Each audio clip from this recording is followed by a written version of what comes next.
Okay, as promised, this is an update on my 2025 temperature, Georgia temperature blanket. Sorry, it's been a long morning. So these are the colors that I chose. I started mine in January, and that's the temperatures.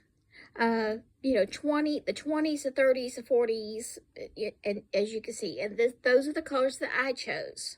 Okay, I wanted like fun colors. No rhyme or reason, that's just what I wanted.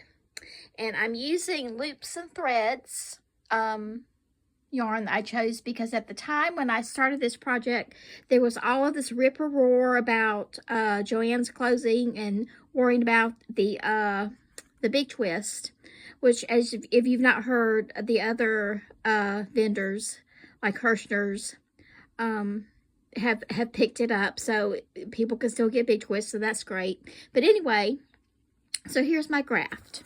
So when I started it, just to give you a little history, the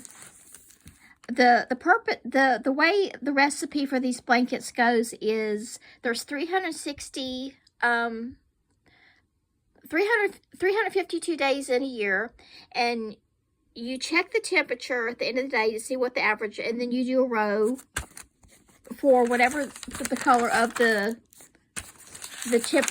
color that you chose for that temperature. So for the first part of the year, all the way to the middle of the year, that's what I was doing. And then I thought, okay, it's getting pretty big, so I don't want it to be as big as a house. So then I started doing one week. I would do the temperatures for a weekly average. Like in May, there was 4 or 5 weeks, and at the end of the week, whatever the average was, that I would do one row for each week. And I'm all caught up to the first week of August is going to be in the 80s.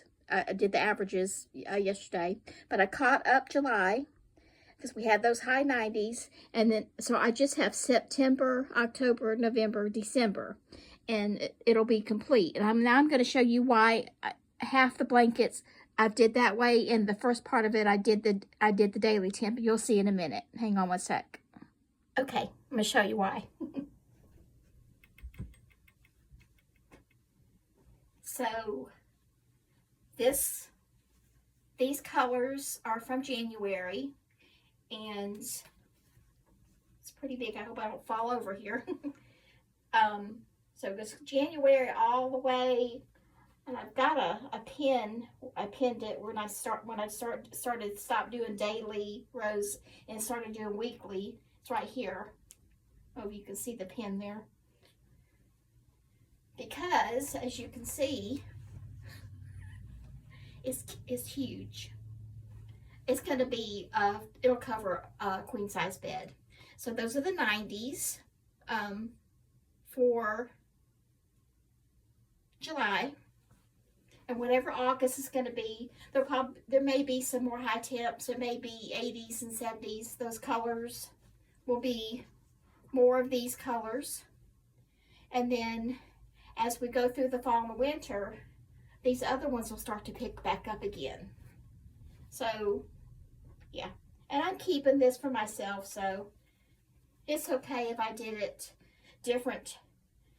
If I did it a different way, but I did Google and talk to a lot of other crocheters, and that's what they do too, because I'm using a 7mm hook, and I'm using 4-weight yarn, and mine's turning out pretty big, just using the normal recipe of doing a row a day, whatever the temp is. It still is really big. A lot of people had to half double crochet, that's a stitch. A lot of people were doing single crochet, different stitches, and they were like sending me pictures of it like it's almost as big as this room, and they were like, why is it so big? And I said, well, it could be your stitch, could be the particular yarn you're using, but most people end up with a pretty good size blanket. Like I said, this is huge. I can't get it all in frame. try, but I can't. But I love it. And as far as weaving in all these ends on the side, I'm not going to do that because I don't enjoy it. What I'm going to do is just put the border on both sides. I'm going to put a border, probably a tassel border, to match up with the yarn. That way I don't have to go back and weave in all those ends because I don't want to. So that is my, so far, my Georgia 2025 temperature blanket. So there you go. Caught you up on that project. Talk to you later.